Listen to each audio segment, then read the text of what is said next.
भारत देश के कई किंवदंतियों और कहानियों में बताया जाता है कि अश्वत्थामा को विभिन्न स्थानों पर देखा गया है, लेकिन इसके एक भी प्रमाण आज तक नहीं मिला। इन कहानियों का आधार मुख्यतः धार्मिक और पौराणिक ग्रंथों पर है, लेकिन उन्हें ऐतिहासिक रूप में प्रमाणित नहीं किया जा सकता।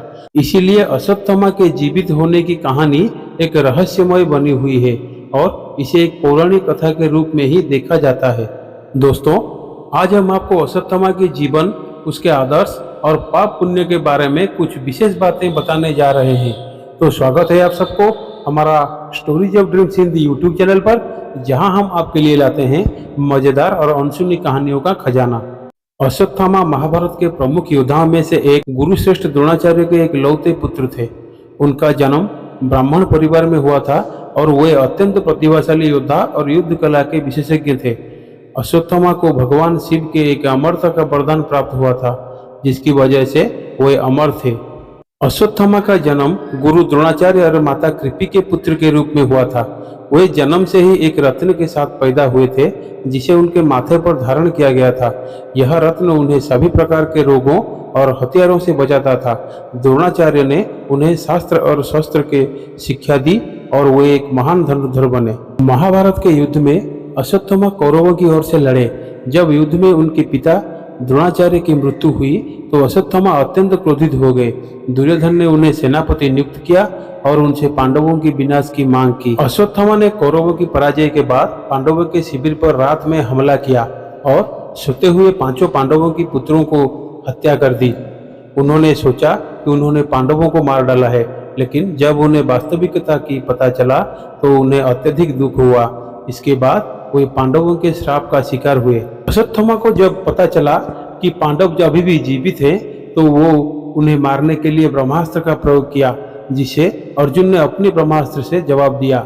इसे रोकने के लिए व्यास जी ने हस्तक्षेप किया और दोनों को अपना शस्त्र वापस लेने के लिए कहा। अर्जुन ने अपना अस्त्र वापस ले लिया, लेकिन अश्वत्थामा ने अपना अस्त्र पांडवों के वधु तथा अभिमन्यु की पत्नी उत्तरा के गर्भ पर चला दिया। इससे उत्तरा के गर्भ में पल रहे बच्चे की मृत्यु हो गई, जिसे बाद में भगवान कृष्ण ने पुनर्जीवित किया। अश्वत्थामा के इस कर्म के कारण भगवान कृष्ण ने उन्हें श्राप दिया कि वे 3000 वर्षों तक बिना किसी मित्र और सहायता के पृथ्वी पर अकेले भटकते रहेंगे। उनका शरीर लगातार पीड़ा में रहेगा और उनके माथे का रत्न भी निकाल लिया गया। अश्वत्थामा को अमरता का वरदान मिला था, लेकिन उनके जीवन को श्रापित बना दिया गया। कहा जाता है कि वे आज भी जीवित हैं और उनके माथे पर रत्न ना होने के कारण उनके घाव हमेशा ताजा रहते हैं। वे जंगलों में भटकते हैं, अपने पापों का प्रायश्चित करते हैं। अश्वत्थामा की कहानी महाभारत के सबसे जटिल पात्रों में से एक है, जो अपने कर्मों और श्राप के कारण दुख और पीड़ा के जीवन व्यतीत करते हैं। उनकी कहानी अमरता और श्राप के बीच की गहरी संघर्ष को दर्शाती है। अश्वत्थामा की कहानी महाभारत के अंत के बाद भी जारी रहती है। उनका श्रापित जीवन, अमरता और पापों का प्रायश्चित कई कथाओं और लोक कथाओं में महत्वपूर्ण स्थान रखता है। श्राप के बाद अश्वत्थामा का जीवन अत्यंत दुखदायी हो गया। कहा जाता है कि उनके माथे से जो रत्न निकाला गया था, उसकी जगह पर अब एक गहरा घाव है जो कभी ठीक नहीं होता। इस घाव से लगातार रक्त और मवाद बहता रहता है, जिससे उन्हें भयंकर पीड़ा होती है। यह उनका पापों की याद दिलाता है जो उन्हें सजा के रूप में दिया गया था। महाभारत के अंत के बाद अश्वत्थामा को 3000 वर्षों तक पृथ्वी पर भटकने का श्राप मिला। उन्हें ना तो मृत्यु मिलेगी, ना ही कोई सुख। वे अकेले और असहाय होकर जंगलों और निर्जन स्थानों में घूमते रहते हैं। कई पौराणिक कथाओं में यह कहा गया है कि वे आज भी जीवित हैं और हिमालय पर्वत पर एक घना जंगल या गुफाओं में कहीं रहते हैं। वे कभी कभी किसी साधु या तपस्वी के रूप में दिख जाते हैं, लेकिन तुरंत गायब भी हो जाते हैं। उनकी उपस्थिति लोगों के बीच रहस्यमय और डरावना माना जाती है। कुछ कथाओं में कहा जाता है कि अश्वत्थामा ने भगवान शिव की भक्ति में अपना जीवन समर्पित कर दिया। वे अपने पापों का प्रायश्चित करने के लिए भगवान शिव की आराधना करते हैं। ऐसा माना जाता है कि वे शिवलिंग पर नियमित रूप से फूल चढ़ाते हैं और साधना करते हैं। समय समय पर भारत के विभिन्न हिस्सों में यह खबरें आती रहती है कि लोगों ने अश्वत्थामा को देखा है। विशेष रूप से मध्य प्रदेश के जंगलों और हिमालय की गुफाओं में ऐसी कथाएं प्रचलित है कि वे एक लंबे, शक्तिशाली, एक रहस्यमय साधु के रूप में दिखाई देते हैं। जिसका उदाहरण बॉलीवुड के नई मूवी कल्कि में दिखाया गया है।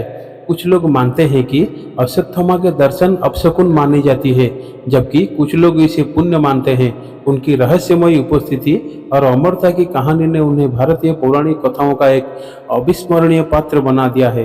अश्वत्थामा की कहानी हमें सिखाती है कि अमरता हमेशा वरदान नहीं होती, बल्कि अनैतिक कर्मों का फल भयंकर रूप लेकर अमरता को श्राप बना देती है। उनका जीवन इस बात का प्रतीक है कि अपने कर्मों के परिणाम से कोई नहीं बच सकता, चाहे वह कितना भी शक्तिशाली या अमर क्यों ना हो। अश्वत्थामा का चरित्र हमें युद्ध, नैतिकता, पाप और पश्चाताप के बीच के जटिल संघर्षों पर विचार करने के लिए प्रेरित करता है। महाभारत में उनका योगदान और उनके बाद का जीवन भारतीय संस्कृति और धार्मिकता का एक महत्वपूर्ण अंग है, जो आज भी लोगों के बीच चर्चाओं का विषय बना रहता है।